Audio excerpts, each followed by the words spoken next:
Hallo meine lieben Freunde von altem Lego. Heute stelle ich euch eine neue Generation der Legoland-Stadt vor. 75 gibt es nämlich das erste Mal die neuen, unbeweglichen und gesichtslosen Minifiguren. 3 Jahre lang bereichern diese einfachen und kreativen Figuren die Lego-Stadt. Die allerersten Lego-Figuren waren die handbemalten Verkehrspolizisten, Fahrrad- und Motorradfahrer aus dem 1:87 H0 Zubehör für den Stadtplan von 56. In den 60er Jahren gab es einzelne aus Steinen gebaute Figuren in verschiedenen Sets. Die erste richtige Lego-Figur waren die Großkopffiguren von 74. Und ein Jahr später kamen die Minifiguren für die Stadt. Die unbeweglichen Minifiguren sind genau eine Platte kleiner als die beweglichen von 78. Mit dem weißen Gürtel sind die Polizisten beide genau gleich groß. Die Köpfe und Kopfbedeckungen sind genau gleich wie bei den heutigen Minifiguren. Es fehlt nur das aufgedruckte Gesicht. Bis 87 mit geschlossener Noppe und dem Lego-Logo. Beim unbeweglichen Oberkörper ist der Hals eine normale Noppe, bei den beweglichen Figuren ein langer Zapfen. Genauso haben die beweglichen Beine für den besseren Halt lange Stifte, die unbeweglichen nur ganz normale hohle Noppen. Mit diesen Figuren kann man besonders kreativ bauen. Sie sind mehr Bausteine und Dekorationsobjekte als Spielfiguren. Frauen tragen Haare mit Zöpfen, die Männer haben Hüte. Schon im ersten Jahr gibt es neben der Schildmütze den Cowboy-Hut. Einmal gab es noch eine unbewegliche Minifigur mit schwarzem Zylinder als Statue im Stadtplatz Sonderset 1592 von 1980. Die Mädchenhaare gibt es in Schwarz und Rot und in seltenem Weiß. Blond würde wohl nicht zum Kopf passen. Die Figuren schauen auf den ersten Blick sehr einfach und gesichtslos aus. Sie haben aber doch eine Persönlichkeit. Die schwarzen Figuren sind Feuerwehrleute, die Polizisten haben einen weißen Gürtel und die Großmutter hat weiße Haare. Beim Krankenhauspersonal gibt es immer den Rotkreuz-Aufkleber, aber sonst sind Aufkleber selten, wie beim Rallye-Fahrer und bei der Küstenwache. Man kann mit diesen Figuren wunderbar bauen. Die Polizisten tragen zwischen den Beinen und dem Oberkörper einen Gürtel aus einer normalen weißen 1x2 Platte. Die Cowboys haben ein farbiges Halstuch. Die Figuren können sitzen, wenn man die Füße abtrennt und den Oberkörper versetzt auf eine Bank klemmt. 2 Sanitäter tragen hier einen Patienten auf einer Krankentrage. Die Krankenschwester schiebt daneben einen Patienten auf einem Rollstuhl, der mit einer weißen Autoachse gebaut ist. Der Bauarbeiter hat eine Schubkarre mit einem Flugzeugeinzelrad. Aus 2 dieser Einzelrädern ist das Polizeimotorrad gebaut. Mit Lenkstange, Funkantenne und links ein Ständer zum Abstellen. Mit einem dritten Rad bekommt das Motorrad noch einen Beiwagen. Die Figuren können in viele Fahrzeuge hineinsitzen. Der ganze Löschtrupp fährt mit der Drehleiter mit.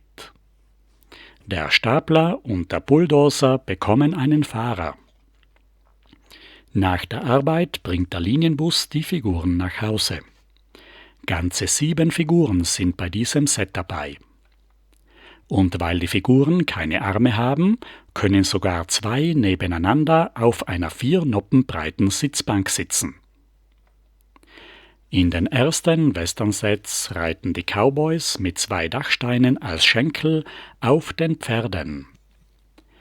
Die zweite Minifigur sitzt mit Oberschenkeln aus einer 2x2 Platte auf dem Zaun. Bei einigen Pferden sind Kopf und Füße aus Minifigurenbeinen gebaut. Die Idee zum Indianer hatte ich vom Großfigurenset. Die Großfiguren wurden noch in Teamarbeit von der Futura-Abteilung entwickelt. Die Minifigur wird aber eindeutig dem begnadeten Chefdesigner Jens Nygaard Knudsen zugeschrieben. Leider wird die erste Minifigur, sogar von Lego selbst, immer als unwichtiger Vorläufer oder Prototyp an den Rand gedrängt. Die Prototypen sehen aber so aus. Und die erste Generation der unbeweglichen Minifiguren war schon eine vollständig ausgereifte und vollwertige Figur, die 3 Jahre lang die Lego-Stadt bereichert hat. Sie ist noch besser zum Bauen geeignet als die heutigen Minifiguren. Lego beginnt die Zeitrechnung der Minifigur aber erst mit dem modernen, patentierten Typ von 78. Im ersten Jahr 75 tauchte die neue Minifigur erstmals in 4 neuen Fahrzeugsets auf, gemeinsam mit 2 neuen Fahrzeugen ohne Minifigur im Katalog zwischen 11 alten Sets. Es gab mit dem Krankenhaus, der Windmühle und dem Bahnhof 3 neue Gebäude zwischen 5 alten. Der absolute Minifiguren-Höhepunkt sind die 2 großen Stadtsets in den Klappdeckelpackungen mit der großen Kartongrundplatte, der Hafen und die legendäre Westernstadt. Im zweiten Jahr 76 kamen die Küstenwache und die Polizeistation dazu und bei der Eisenbahn die Abfüllstation und der Bahnübergang. 77, im letzten Jahr der unbeweglichen Minifigur, gab es eine Reihe wunderbarer Fahrzeug- und Figurensets und mit der Postkutsche und den Texas Rangers noch tolle Western-Ergänzungen. In den Jahren der unbeweglichen Minifigur hat Lego das Packungsdesign stark bereinigt und vereinfacht. Der große, markante Legoland-Schriftzug und das 5-Farben-Zusatzlogo sind vorübergehend von allen Packungen, Bauanleitungen und Katalogen verschwunden. Nach 3 Jahren ohne Legoland ist 78 der Schriftzug wieder neu eingeführt worden. Deshalb wird die Welt der unbeweglichen Minifiguren trotzdem als Legoland-Stadt bezeichnet, obwohl es nirgends drauf stand.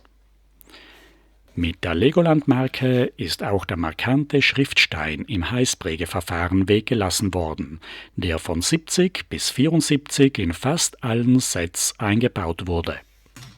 Die Kleinpackungen waren noch die alten Knickkartons. 75 immer noch mit dem Legoland-Schriftzug, der 76 dann wegfiel. Auf den Seiten sieht man den Inhalt als Grafik. Bei den mittleren Packungen gibt es auf den Seiten Detailfotos, auf der Rückseite sind alternative Bauideen dargestellt. Es sind Schubkartons mit einer Lade zum Ausziehen, meist in der Größe der Grundplatte. Die Bauanleitung ist ein einfach gestaltetes Faltblatt und hat auf der Rückseite seit 74 Fotos von B-Modellen. Die größten Kartons sind die üblichen Klappdeckelpackungen aus Styropor, wie wir sie auch von den Zugsets her kennen. Auf allen Seiten Detailaufnahmen und Grafiken des Inhalts. Ganz genau wie beim Stadtzentrum von 73 ist im Klappdeckel mit einem Sichtfenster die große gefaltete Grundplatte aus Karton eingeschoben. In der Styroportasse liegen die einzelnen Teilsets in bedruckten Kartons mit Sichtfenster. Diese Straßenplattensets sind ein wichtiger Mittelpunkt in jeder Legoland-Sammlung. Jetzt schauen wir uns die Entwicklung bei den Fahrzeugen an. Die neue Windschutzscheibe wurde 74 nur bei einem einzigen Auto verwendet. 75 kamen wieder die transparenten Dachsteine zurück. Im Prinzip blieben die Autos in den 70ern immer gleich. Auf die alten Felgen kamen aber 77 die neuen breiten Reifen mit den versetzten Stollenprofilen, wie wir sie noch heute kennen. 78 kamen eigentlich nur die Kotflügel dazu und die neuen Achsenplatten, sonst blieben die Autos auch bei den neuen Figuren bis 82 gleich. Es gab nur wenige Personenwagen, wo eine Figur hineinsitzen konnte, wie dieser Geländewagen vom Güterzug und das Polizeiauto vom Hafen. Den wunderbaren Land Rover mit den Bogensteinen als Kotflügel und den aufgeklebten Scheinwerfern kann man sich nicht lang genug anschauen. Auf der Rückbank schaut der Fotograf durch das offene Verdeck heraus. Die Lastwagen haben schon 74 die neue Windschutzscheibe bekommen. Figuren können zwar keine hineinsitzen, aber sie schauen doch viel besser aus. Es gibt neue Kleinbusse für die Polizei und die Rettung. Auf der Rückseite sind die neuen Fensterläden von 74 als Türen eingebaut. Ganz genauso kann man beim Krankenwagen den Laderaum mit den Fensterläden öffnen. Die 2 Noppen breite Krankentrage passt genau in den Laderaum hinein, sogar mit dem Patienten, weil die neuen Minifiguren keine Arme haben. Nur die Mütze ist etwas zu groß und muss draußen bleiben. Ein dritter Lieferwagen ist der Fernsehübertragungswagen mit 2 seitlichen alten Türen. Es gibt noch einen einzigen neuen Sattelschlepper mit dem alten Unterbau von 70. Die neue Windschutzscheibe schaut viel besser aus als der alte transparente Grundstein. Der Sattelschlepper ist um eine Platte höher gebaut. Die Grundplatten sind vorne um 2 Noppen und hinten um 4 Noppen verlängert. Hier sehen wir, wie die Zugmaschine mit einer verstärkten Grundplatte gebaut ist und der Aufleger ist hinten um 2 Grundsteine verlängert, die unten mit einer Platte verbunden sind. Wie alle Sattelschlepper kann man den Auflieger auf den Stützrädern abstellen und auf der Seite sind die großen 3x3 Türen für das Ladegut. Mit dem Stapler kann man die Palette ein- und ausladen, wie wir es schon von den alten Modellen von 73 her kennen. Neu ist die Hintertür aus Fensterläden, die im Vergleich zum großen Aufbau viel zu klein ist. Deshalb verwendet man zum Ein- und Ausladen die Seitentüren. Die Konstruktion vom Stapler ist dieselbe wie 73. Er hat aber einen offenen Führerstand mit Windschutzscheibe und einer Figur als Fahrer. Das dreiachsige Feuerwehrauto mit einem kleinen Anhänger ist ein Kurzhauber mit einer 2 Steine hohen Windschutzscheibe. Es fehlen die Blaulichter. Auf der Ladefläche hinter den Mannschaftssitzen ist ein kleiner Geräteraum mit Fensterläden zum Öffnen. Darauf ist die Drehleiter montiert, die man 3-mal ausziehen kann. Zum Drehen muss man sich quer anklemmen, weil kein Drehteller eingebaut ist. Dieser hätte aber sehr leicht Platz gehabt. Der Bus ist auch ein dreiachsiger Kurzhauber mit einer offenen Fahrerkabine. Der Fahrgastraum ist überdacht und hat 3 gegenständige Sitzbänke. Es haben 2 Figuren nebeneinander auf einer Bank Platz. Deshalb können alle 6 Fahrgäste mitfahren, die bei dieser Packung dabei sind. Ein ganz ähnlicher Bus kommt nochmals 79 heraus. Als weitere interessante Fahrzeuge schauen wir uns noch die Westernkutschen an. Die kleine schwarze Postkutsche mit den Minirädern und den roten Pferden aus der Westernstadt von 75 und die große rote Postkutsche mit den großen Speichenrädern von 76. Mit der wunderbar gebauten Deichsel und der Lenkachse unter dem Kutschbock. Und das ist noch der kleine Pferdewagen vom Weetabix Windmühlenset von 76. Ebenfalls mit rotem Pferd und Anhängekupplung als Deichsel. Jetzt kommen wir zu den Hubschraubern. Beim Auto mit Flugzeug 660 war keine Minifigur dabei. Das Flugzeug hat einen kleinen Propeller, ein ähnliches Kleinflugzeug und denselben Fahrzeuganhänger gab es schon 73.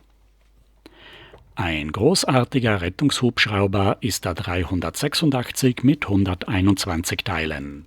Mit 3 Flugzeugrädern, am Rotor 2 rote Triebwerke, im Laderaum 2 große 3x4 Flügeltüren. Und am Heckstabilisator einen großen 4-Flügelpropeller. Beim Set ist ein Krankenwagen dabei mit einem langen Seitenfenster. Hinten die üblichen kleinen Fensterläden zum Aufklappen. Es gibt 2 Sanitäter, die Krankenschwester liegt auf der Krankentrage. Die Patientin passt in den schmalen Laderaum des Krankenwagens knapp hinein. Wir können die Kofferraumtüren zumachen und durch die Seitenfenster sehen wir die liegende Patientin. Ein wirklich schönes und beeindruckendes Spielset. 77 gibt es noch einen einzelnen kleinen Polizeihubschrauber mit geschlossener Kabine ohne Figur. Entweder Nummer 618 oder 628. Ohne Schriftstein, sondern mit blauem Polizeiaufkleber. Genau wie die ersten Hubschrauber nur 3 Noppen breit. Bei den Gebäuden gibt es noch 2 eigenartige Leichthubschrauber mit einem offenen Cockpit und Triebwerken als Kufen. Der Rotor dreht sich nur knapp über dem Kopf der Minifigur. Die Polizeihubschrauber haben keinen Heckrotor. Von derselben Bauart ist der Hubschrauber von der Küstenwache, allerdings mit einem kleinen Flugzeugpropeller als Heckrotor. 77 gibt es das große blaue Wasserflugzeug 371 mit 2 Figuren und Beiboot aus 107 Teilen. Mit 2 breiten Schwimmkufen, Seitentüren mit Sichtfenstern wie bei den LKWs von 67. Der Hochdecker hat 2 große 6x16 Platten als Tragflächen und eine 4x12 Platte als Höhenleitwerk. Das Seitenleitwerk ist 2 Noppen breit gebaut. Es ist ein kleines Beiboot dabei. Der Bug ist mit den neuen umgekehrten Schrägsteinen von 76 gebaut und mit einer Windschutzscheibe und Außenbordmotor.